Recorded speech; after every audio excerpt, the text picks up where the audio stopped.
Bonjour et bienvenue sur Technapa, la Tech à Papa. Alors aujourd'hui, la deuxième partie de ma vidéo test sur le laser Falcon 2 Pro de 60 watts. Je rappelle qu'il y a pratiquement 4 lasers dedans, puisqu'on a les 3 diodes 22, 40 et 60 watts qui sont fournis avec, et on reçoit en plus un petit laser de 1,6 watts pour des travaux de très grande précision. Alors, on va regarder ça aujourd'hui. Je vais faire 4 projets différents que je vais détailler avec vous. Ce seront des projets un petit peu plus complexes que ceux que je fais d'habitude juste pour tester la machine. Les matériaux que je vais utiliser dans cette vidéo proviennent tous du site Creatorally que vous retrouvez en description. Il y a un lien affilié. N'hésitez pas si vous voulez commander des matériaux pour vos propres projets de gravure laser. Et je vous dis à tout de suite après le générique.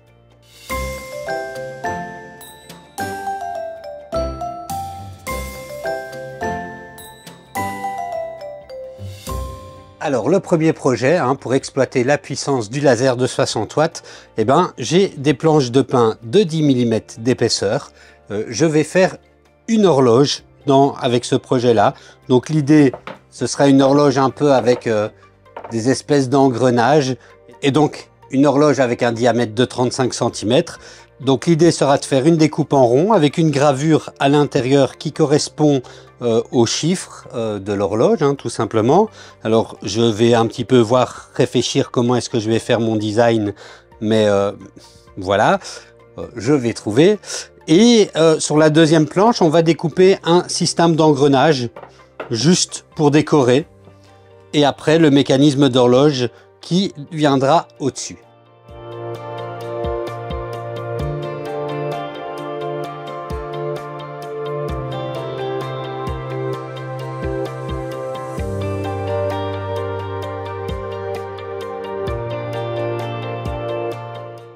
Bon, alors la découpe s'est bien passée. Bon, on voit un petit peu de taches des racistes.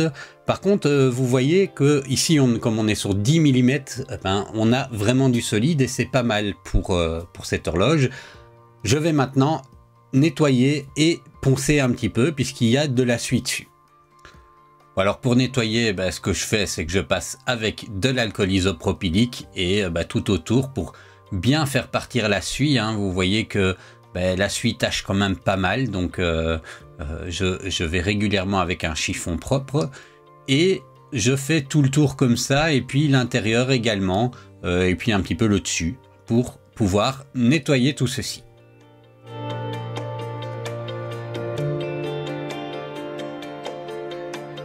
Alors maintenant, je passe un petit coup de ponçage avec une ponceuse excentrique, histoire de bien lisser le tout. Pas grand chose à faire, mais voilà, comme ça, on a une surface bien lisse, notamment pour faire accrocher la peinture.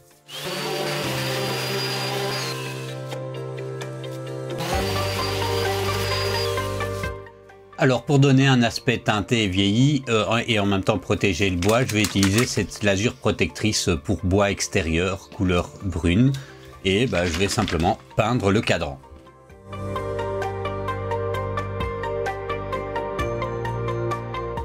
Le temps que ça sèche, j'ai découpé la deuxième partie de ma plaque, donc les engrenages plus le cercle intérieur. Donc voilà, ça c'est encore bien découpé. Ici en 60 watts, je suis à du 200 mm par seconde pour 100% de puissance. Et là encore, avec les pièces de l'engrenage, je vais venir nettoyer à l'alcool isopropylique pour vraiment faire partir toute la suie qui pourrait rester. Et je vais faire un petit ponçage des côtés extérieurs également. En ce qui concerne les engrenages et le cercle extérieur, je vais les traiter à la cire métallique. Donc pour ça, je vais d'abord en faire une couche primaire au noir. Donc voilà, là, pas grand chose, une couche primaire au noir.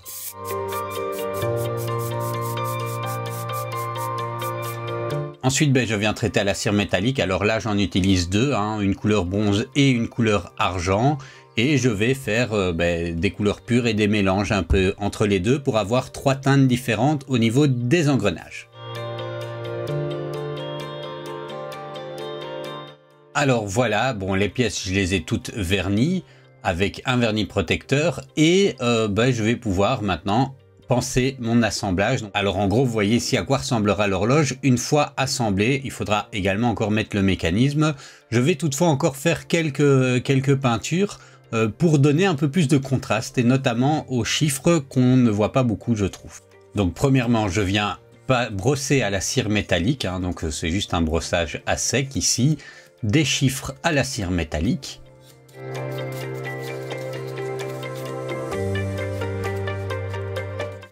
Et ensuite, je vais faire une petite couleur bronze éteint dans le cadran central, hein, pour donner un arrière-plan comme ça d'engrenage un petit peu éteint.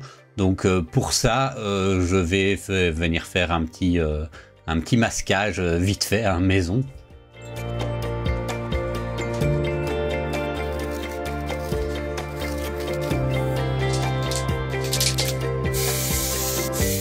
Et ensuite, je viens faire quelques corrections à la cire métallique, là où j'ai laissé passer un petit peu de peinture bronzée. Il ne reste maintenant plus que l'étape du collage, donc là, pas dur, hein, de la colle, et on vient assembler tout ça.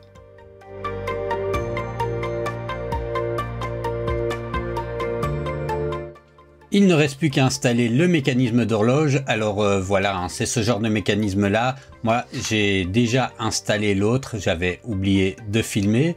Donc ça c'est pas très dur à installer. La seule chose que j'ai fait, c'est que j'ai repeint les aiguilles en argenté parce que en fait avec les aiguilles noires d'origine, ça ne donnait pas grand chose. Donc ici on le voit pas beaucoup, mais voilà, j'ai repeint les aiguilles en argenté et je vais maintenant les fixer.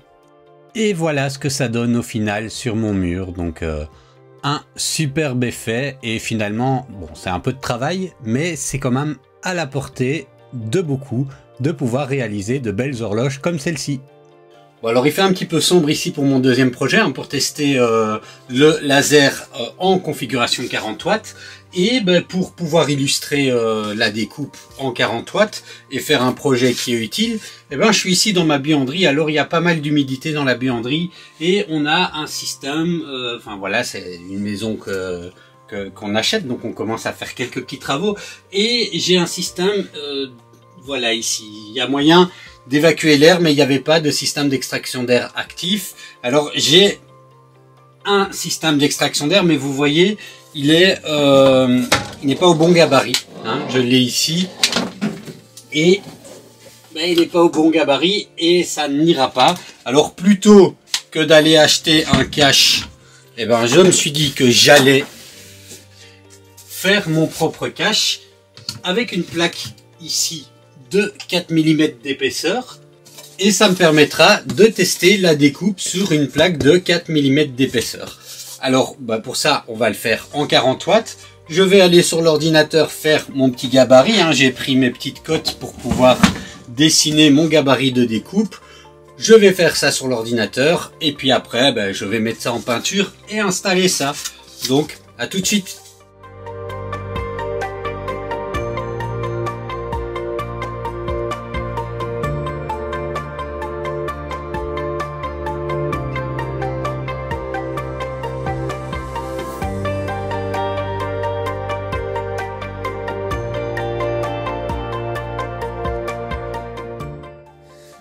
Alors voilà, la découpe s'est faite en 3 minutes, j'étais à 600 mm par minute pour 100% de puissance, donc sur une planche de 4 mm. Hop. Et voilà, toutes les découpes ont été bien faites, elles sont propres. Je vais maintenant peindre ici cette plaque pour que ce soit le plus discret sur mon mur de béton. Et après, on installera l'extracteur d'air.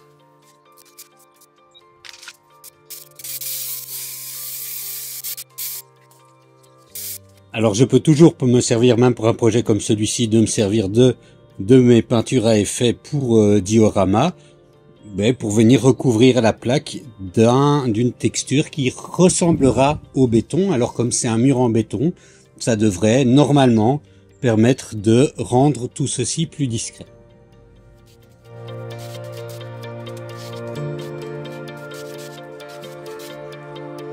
Et voilà, il n'y a plus qu'à laisser sécher. On aura comme ça une espèce de petit camouflage. Alors ce sera pas parfait, hein, mais au moins ça permettra un petit peu de pas avoir l'impression d'avoir juste une plaque en bois contre le mur.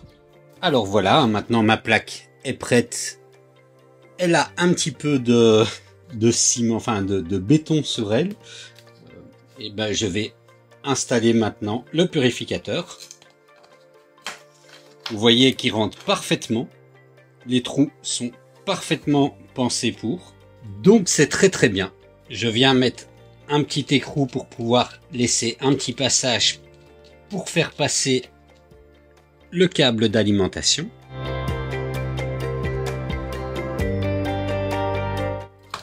Et je viens visser le contre-écrou.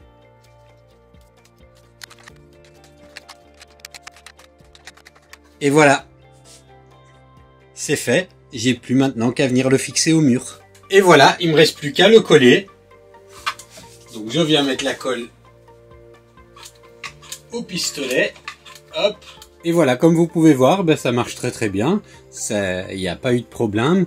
Les couleurs donnent plutôt sympa et le perçage était vraiment très facile. Donc voilà un usage qu'on peut faire également avec un graveur laser, hein. C'est découpé comme ça plutôt que d'y aller comme j'aurais fait avant avec une perceuse à cloche et dessiner au crayon sur ma planche. Ici c'était bien plus facile. Alors pour ce troisième projet avec le laser 22 watts, je vais utiliser ce carrelage hein, qui est en 35 cm sur 35 cm pour faire une espèce de peinture gravée. Alors je vais vous montrer ceci. Alors pourquoi le 22 watts? Parce qu'il va me falloir un bon compromis entre une puissance contrôlée et de la vitesse, hein, vu la taille de la dalle. Donc c'est pour ça que je choisis de faire ça avec le laser 22 watts. Petit conseil, vous voyez que j'ai deux carrelages, un plus petit et le plus grand. C'est le deuxième sera peint en même temps pour pouvoir faire mes tests d'ajustement des paramètres pour avoir la teinte que je veux exactement une fois que je graverai sur cette plaque là. Allez, c'est parti. Je vais commencer par une couche primaire, puis une couche de couleur, puis une couche de noir. Alors la primaire sera noire. La couche de couleur, c'est ce qui permettra de faire la couleur contraste. Donc si vous mettez du doré, ce sera noir avec le contraste en doré. Si vous mettez du blanc, ce sera noir avec le contraste en blanc. Enfin, vous avez compris le principe. Allez, c'est parti. Alors première chose à faire, et c'est important, c'est de nettoyer et dépoussiérer la surface. Alors je le fais moi à l'alcool isopropylique. On va attendre un petit peu que l'alcool se soit évaporé, hein, sinon la primaire risque d'avoir du mal à tenir. Alors désolé pour les bruits de fond, mais quand on vit dans un quartier avec des jardins et qu'il fait beau, il y a tout le temps ces bruits de tondeuse ou de taille et thermique. Et c'est des fois infernal. Bon, trêve de plaisanterie. Donc on vient appliquer d'abord la primaire.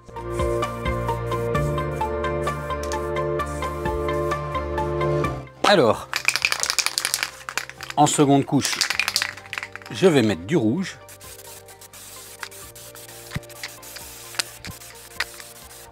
Enfin, la dernière couche de peinture avec du noir.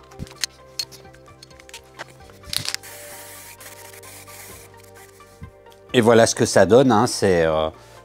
Alors, j'espère qu'on voit comme ceci assez. Ça donne vraiment un résultat pas mal. J'aime bien, moi, le look. Ce que je vais faire, c'est maintenant mettre un petit peu de vernis pour protéger tout ça.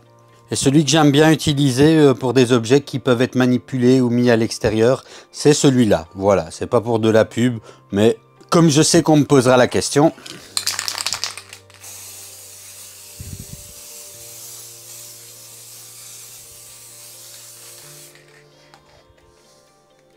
Alors pour le dernier projet, je vais prendre ce petit module qui est fourni avec la machine de 1,6 watts. Alors pourquoi prendre un module de 1,6 watts? Quel est l'intérêt alors qu'on a une machine qui peut déjà changer 3 modes? Eh bien, par moment, on a besoin d'extrêmement de précision, de finesse et pas trop de force. Et par exemple, c'est quelque chose que j'ai vu et je trouve ça sympa de graver sur une feuille. Hein, vous pouvez imaginer que vous offrez une rose à votre chérie et que vous gravez sur la feuille de la rose un petit mot, enfin voilà. Et ça, votre feuille, elle va cramer tout de suite avec un laser un peu plus puissant. Et donc ça peut être utile. Alors c'est un cas d'usage très précis, mais ça peut être utile pour ça. Et donc je vais tester ceci avec le laser. Donc première étape, c'est de remplacer la tête de laser par la petite qui est fournie ici. Et ensuite, alors j'ai été prendre plusieurs feuilles dans mon jardin, faire quelques tests de puissance jusqu'à ce que j'obtienne la puissance qu'il faut pour graver comme j'ai envie.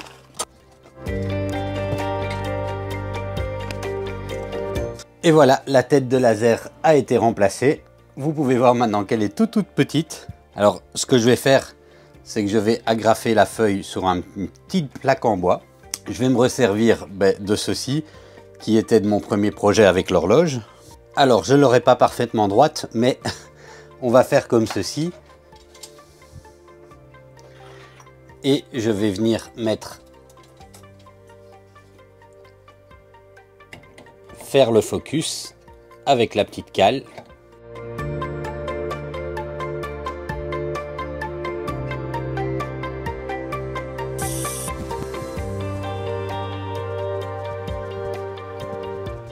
Alors, voilà ce que ça donne.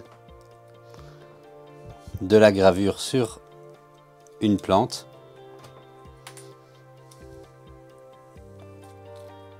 Ah, je vous avais dit que la plante c'était fragile, hein. Vous avez vu? J'ai fait le bourrin. Ce qui ne retire pas à la qualité de la gravure. Ça s'est bien inscrit, ça n'a pas brûlé. Et donc voilà l'intérêt d'utiliser un laser beaucoup plus fin. Après, il faut être plus fin et délicat que moi au moment où on le retire. Parce que j'ai un peu fait le bourrin là. Mais voilà. Et voilà, ceci clôture cette vidéo. Donc 4 projets plutôt sympathiques. Ce sont des idées de ce qui peuvent être fait avec un graveur laser.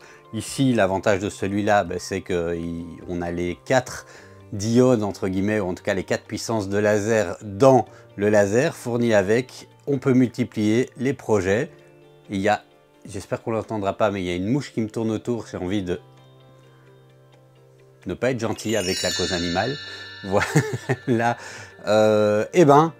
Laissez-moi un petit commentaire, dites-moi ce que vous avez pensé de cette vidéo et je vous retrouve dans une prochaine vidéo.